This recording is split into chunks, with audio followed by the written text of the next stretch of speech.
FIR போட போறாங்க இந்த வெள்ளை அறிக்கையின் மீது. ஸ்டாலின் அவர்களையும் உதயநிதி அவர்களையும் தங்கம் தென்னரசு அவர்களையும் விசாரணைக்கு அழைக்கப்படுவார்கள்.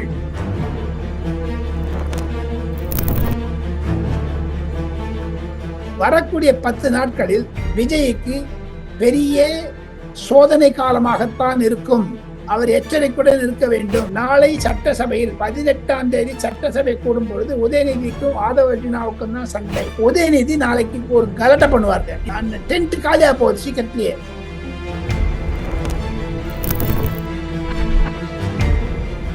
அமித்ஷா கையில் ஒரு ரெக்கார்டு இருக்குது. 150 திமுக தலைவர்கள் அயல் நாடுகளில் என்னென்ன சொத்து வாங்கியிருக்கார்கள் என்று எம்எல்ஏக்கள், எம்பிக்கள், மாவட்ட செயலாளர்கள், உறவினர்கள், உற்றார்கள் எல்லாம் சேர்த்து அமித்ஷாவின் மத்திய அரசாங்கத்தில் இருக்கக்கூடிய உளவுத்துறை ரிப்போர்ட்டும் என்போர்ஸ்மெண்ட் டைரக்டர் ரிப்போர்ட்டையும் வாங்கி வெளில விட்டாதான் விஜய்க்கு நல்ல பேர் வரும். iPlus TV, India's #1 QLED TV, crystal clear picture quality with 3-year replacement warranty, smart voice, smart entertainment. 4ஆம் தூண் நேயர்கள் அனைவருக்கும் வணக்கம். இன்று நம் நிகழ்ச்சியின் சிறப்பு விருந்தினர் மூத்த பத்திரிகையாளர் மற்றும் அரசியல் விமர்சகர் டெல்லி ராஜகோபாலன் அவர்கள் இணைந்துள்ளார். வணக்கம் சார். நமஸ்காரம்மா. நமஸ்காரம். கடந்த வீடியோ பார்த்தீங்கன்னா கிட்டத்தட்ட 4 லட்சத்தை நெருங்கி இருக்கு சார். நம்ம பேசிய அந்த விஜய் அவர்களின் டெல்லி பயணத்தை குறித்து பேசியிருந்தோம். நல்ல ரீச், மக்களிடையும் சரி பார்வையாளர்கிட்டையும் நல்ல ரீச் கிடைச்சிருக்கு. பல கேள்விகளையும் கேட்டிருக்காங்க. அந்த மாதிரியான ஒரு வீடியோவுக்கு நம்ம மக்களுக்கு நன்றி சொல்லி போவோம் சார். ஆதரவு தெரிவித்த எல்லாருக்குமே ரொம்ப நன்றி. சாருக்கும் நன்றி. தொடர்ந்து பேசுவோம் சார். இப்போ இன்றைய அரசியல் சூழல் எப்படி இருக்குது அப்படின்றத. நேற்று பார்த்தீங்கன்னா விஜய் அவர்கள் வெள்ளை அறிக்கை தமிழக அரசின் சார்பாக தாவேக்கா வெள்ளை அறிக்கை வெளியிட்டிருக்கு. அதை எப்படி பார்க்குறீங்க சார்? அந்த வெள்ளை அறிக்கை எப்படி இருந்தது உங்கள் பார்வையில்? முன்னுரையில் கூறியது மாதிரி எனக்கு கிடைத்த ஒரு வரவேற்பு குறைந்தது. பல தொலைக்காட்சிகளில் இருந்தும் பல தொலைபேசிகள் வந்தது. 4ஆம் தூண் நேயர்களுக்கு என்னுடைய நன்றிகள். நேற்று வெள்ளை அறிக்கை வந்தது. அது கொள்ளை அறிக்கையாக மாறிவிட்டது திராவிட முன்னேற்ற கழகத்திற்கு. காரணம் என்ன என்று கேட்டால், இந்த விஷயத்தை தான் 3 கோணங்களாக நாம் பார்க்கலாம். பிரதமர் நரேந்திர மோடி அவர்கள் சென்னையில் தேர்தல் பிரச்சாரத்தில் பேசும்பொழுது 13 லட்சம் கோடி கொடுத்தேன் என்று சொன்னார். அதற்கு கணக்கு கேட்டார். மத்திய அரசாங்கத்தினுடைய நிதி அமைச்சர் நிர்மலா சீதாராமன் ஏப்ரல் 2026 2-3 மாதங்களுக்கு முன்னதாக சரவாரியாக ட்வீட் போட்டாங்க எக்ஸ் தளத்தில். ஸ்டாலின் அதற்கு பதில் சொன்னார், மத்திய அரசாங்கம் எங்களை ஏமாற்றுகிறது என்று. அதற்கு நிர்மலா சீதாராமன் சாட்டை அடி கொடுத்தார். 3வது விஷயம், விஜய் அவர்கள் தேர்தல் பிரச்சாரத்தில் பேசும் பொழுது 2026 வரையில் திமுக செய்த கொள்ளை அடித்ததை 30% கமிஷன் வாங்கினார் ஸ்டாலின் என்று சொன்னதை நான் நிரூபித்து காண்பிப்பேன் என்று தேர்தலில் சொன்னார். பதவியேற்கும் அன்று கூட அதை சொன்னார். திருப்பி ரிமைண்ட் பண்ணார், நினைவூட்டினார். அப்போ எல்லாரும் நினைச்சாங்க இதுல ஒண்ணுமே இருக்காது, வெத்து அறிக்கை எல்லாம் சொல்லிட்டு. ஆனா நேற்று அந்த அறிக்கையை பார்த்த பிறகு குறைந்தது 60,000 கோடி ரூபாய் எங்கிருந்து போனது மாயமா மறைந்து விட்டது. 60,000 கோடி. 4ஆம் தூண் நேயர்களுக்கு முதலாவதா நான் சொல்லிக் கொள்கிறேன், இந்த 60,000 கோடியை சாப்பிட்டது எப்படி? இதையெல்லாம் தான் விஜய் அவர்கள் தமிழ்நாட்டு அரசாங்கம் மனதில் வைத்து கொண்டு எஃப்ஐஆர் போட போறாங்க இந்த வெள்ளை அறிக்கையின் மீது. அது திராவிட முன்னேற்ற கழக அரசாங்கத்தின் மீதும் விசாரணை கமிஷன் அமைத்தாலும் சரி, வெள்ளை அறிக்கையின் மீது எஃப்ஐஆர் போட்டாலும் சரி, ஸ்டாலின் அவர்களையும் உதயநிதி அவர்களையும் தங்கம் தென்னரசு அவர்களையும் விசாரணைக்கு அழைக்கப்படுவார்கள். அது இந்த சட்டசபை முடிஞ்சப்ப நிச்சயம் செய்ய போறாங்க. சட்டசபையில் இது எதிரொலிக்கும். கண்டிப்பாக நாளை காலை 10 மணிக்கு சட்டசபை ஆரம்பிக்க போறதுன்னா உதயநிதி நாளைக்கு ஒரு கலட்டை பண்ணுவாங்க இந்த வெள்ளை அறிக்கை வச்சிருந்து. அந்த டைமை பாருங்க. விஜய் நேற்று கொண்டது ஒரு பெரிய எதிர்ப்பாலை உருவாக்கி விட்டது. திமுக என்பது ஊழல் கட்சி என்பதை காண்பித்து விட்டார் பொதுமக்களிடையே. அது வரக்கூடிய நகராட்சி தேர்தலும் பஞ்சாயத்து தேர்தல் நவம்பர் டிசம்பரில் வரப்போகிறது. அதில் எதிரொலிக்கும் என்பதுதான் என்னுடைய கருத்துமா.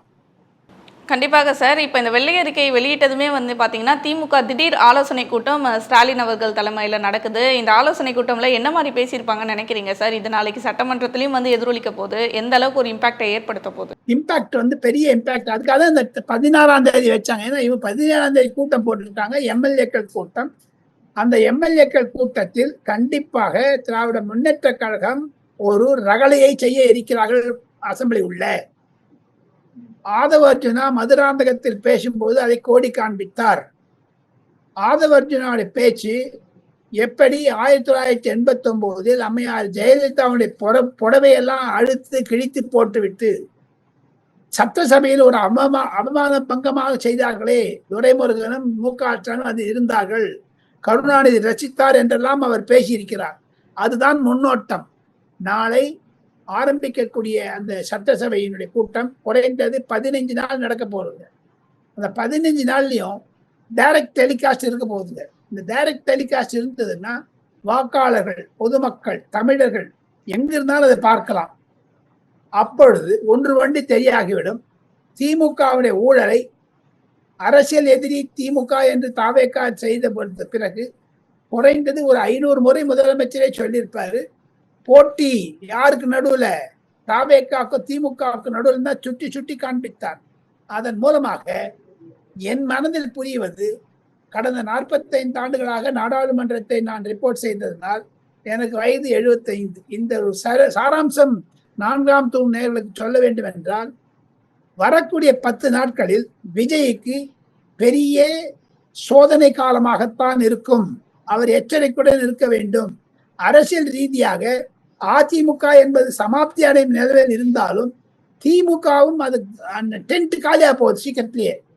அருண் அந்த கே நேருவும் செந்தில் பாலாஜியும் ராஜ கண்ணப்பனும் ஐ பெரியசாமி போன்றவர்களெல்லாம் கைது செய்யப்பட்டால் திமுக பலவரத்து போயிடுமா. அந்த பின்னணியில் தான் தமிழக முதலமைச்சர் தன்னுடைய காய்களை நகர்த்துகிறார்கள் சதுரங்கத்தில், செஸ் போர்டில் அப்படிதான் ஆக்ட் பண்றாருன்னு நினைக்கிறேங்க நான். ஏன்னா இதற்கிடையில பார்த்தீங்கன்னா, இப்போ ஆதவ அர்ஜுனா அவர்கள் கூட ஸ்டாலின் அவர்களுக்கு ஒரு நோட்டீஸ் அனுப்பியிருக்காரு சார். அதாவது பொய்யான ஒரு வாக்குறுதி, அதாவது ஒரு கருத்தை வந்து முன் வச்சதால எனக்கு மான நஷ்ட ஈடா 1 கோடி கிட்ட தரணுன்ற மாதிரி பல கருத்துக்களை முன் வச்சிருக்காரு. இதை எப்படி பார்க்கலாம் சார்? ஆதவ அர்ஜுனா செய்த தவறு காரணம் அவருடைய உறவினரை இந்த மாதிரியான ஒரு புதிதாக இருக்கக்கூடிய ஒரு சிக்கலில் அவரை மாற்றிவிட வேண்டும். ஆக மொத்தம் திராவிட முன்னேற்ற கழகம் ஆதவ அர்ஜுனாவைத்தான் தாக்க இருக்கிறது நாளைக்கு சட்டசபையில் என்பதை அவர் புரிந்து கொண்டு விட்டார். அவதூறு செய்வது தப்பு. உங்க பேரு வந்து ஒரே பேரா இருந்ததுன்னா, எனக்கு லலிதான்னு 2-3 பேர் தெரியும், அவங்கள மேல நான் கோவப்பட முடியுமா? இந்த லலிதாக்கும் அந்த லலிதாக்கும் உறவு இருக்குன்னு சொல்ல முடியுமா? இல்ல நாங்க தான் ஊழல் பண்ணி ராஜகோபால் பேர் ஒண்ணுதானே இருக்கு தமிழ்நாட்டுல. குறைஞ்சது ஒரு 2 கோடி இருக்கும் ராஜகோபால் பேர். ஆக மொத்தம் ஒரு புரிதல் என்ன என்று கேட்டால், நாளை சட்டசபையில் 18ஆம் தேதி சட்டசபை கூடும் பொழுது உதயநிதிக்கும் ஆதவ அர்ஜுனாவுக்கும் தான் சண்டை. உதயநிதி சொல்லுவார், ஆதவ அர்ஜுனா ரெட் ஜெயிண்டை பற்றி சொல்லுவார். திராவிட முன்னேற்ற கழகத்திற்கும் தமிழ் வெற்றி கழகத்திற்கு சண்டை என்பது இளம் எம்எல்ஏக்கள் ஆத்திரப்பட்டு கோபப்பட்டு நாளை சட்டசபையில் அடிதடி நடந்தாலும் ஆச்சரியப்படுவதற்கு நாளை இந்த நாள் இல்லை, வரக்கூடிய 5-6 தினங்களில் சட்டசபை என்பது சாதாரணமாக இருக்காது, ரகலையாகத்தான் முடியும் என்பதுதான் என்னுடைய டெல்லியிலிருந்து பார்க்கக்கூடிய. முதல் நாள் சைலண்டா போடுவாங்க, அப்புறம் தான் இருக்குது வண்டி போர்த் கீழ போச்சு 100 கிலோமீட்டர் வேகத்துல போகும் வண்டி. அப்ப யாரும் எதிர்பார்க்காததெல்லாம் எதிர்பார்க்கலாம் சொல்றீங்க.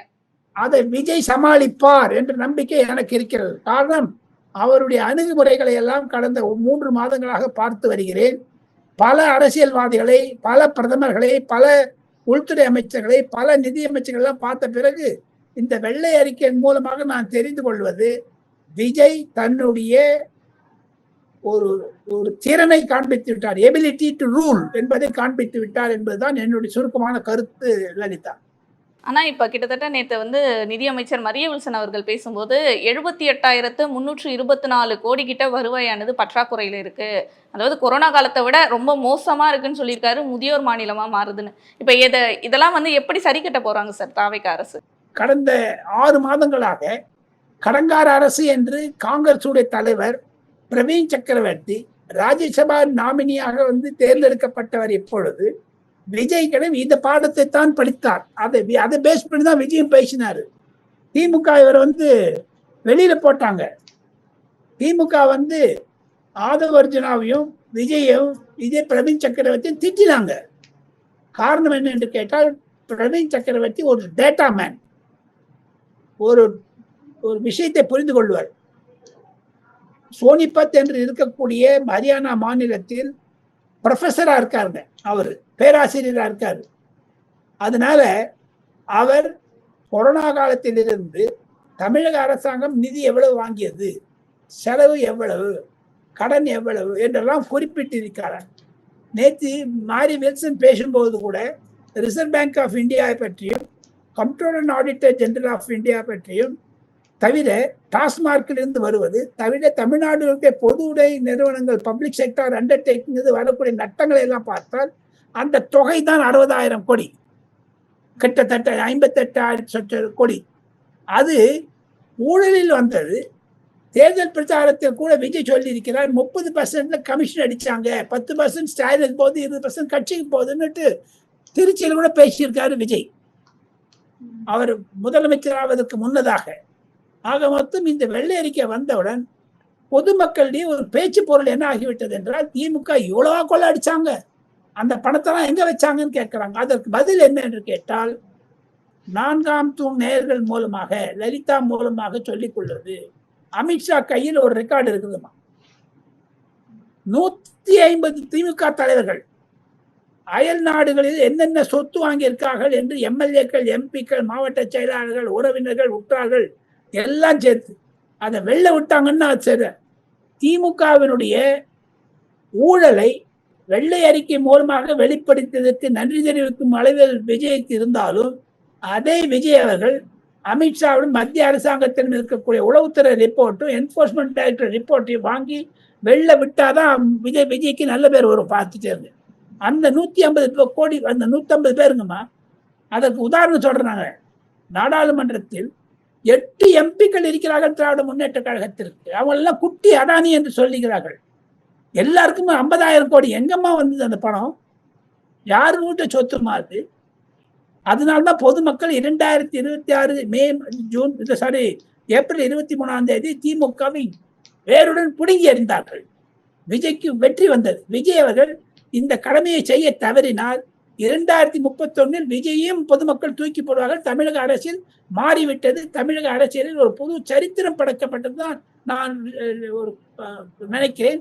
காரணம், 1967 நான் தமிழக அரசியலை பார்த்து கொண்டு வருகிறேன். நான் துக்கத்துடன் சொல்லுகிறேன், திமுக அரசு செய்தது மாபெரும். நீங்களே சொன்னீங்க, கடந்த கொரோனா சமயத்துல இப்ப மட்டும் இருக்கக்கூடிய டெபிசிட் பைனான்சிங் எவ்வளவுதான் கொடுத்தாலும் தொங்கு விழுது. அதெல்லாம் எங்க போச்சு அந்த பணம்?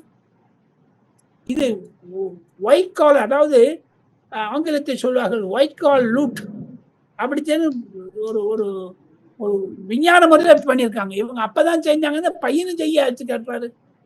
இதையெல்லாம் நாளைக்கு விஜய் பேசிட்டு இருக்குதுங்கம்மா. கண்டிப்பாக சார். அப்ப பல அமைச்சர்கள், திமுகவை சார்ந்த அமைச்சர்கள்லாம் ஊழல் பட்டியல்கள் வெளிவரதுக்கான அதிக வாய்ப்பு இருக்குன்னு சொல்லியிருக்கீங்க சார். கண்டிப்பாக சார். கண்டிப்பா அது சூழ்நிலை வளர்ந்து கொண்டு வருகிறது என்பதைத்தான் பார்க்க முடிகிறது. இங்கு நாம் இருவரும் பேசிக்கொண்டிருக்கும் போது மதிமுக கூட அந்த 2 எம்எல்ஏக்கள் ராஜினாமா செய்கிறார்கள். விஜயபாஸ்கர் ராஜினாமா செய்கிறார். ஆக மொத்தம் 7-8 பொது தேர்தல் வர இருக்கிறது. மாநிலத்தில் ஒரு இடைத்தேர்தல் வர இருக்கிறது. எனக்கு கிடைக்கக்கூடிய செய்திகள் அந்த நம்பர் 20 போகும்.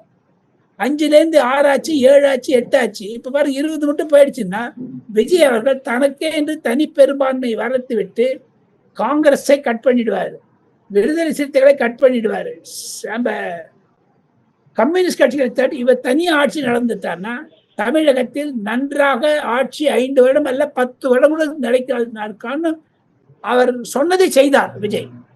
பல விஷயங்களை எங்ககிட்ட சொல்லியிருக்கீங்க சார். பல சந்தேகங்களுக்கு பதிலும் அளிச்சிருக்கீங்க.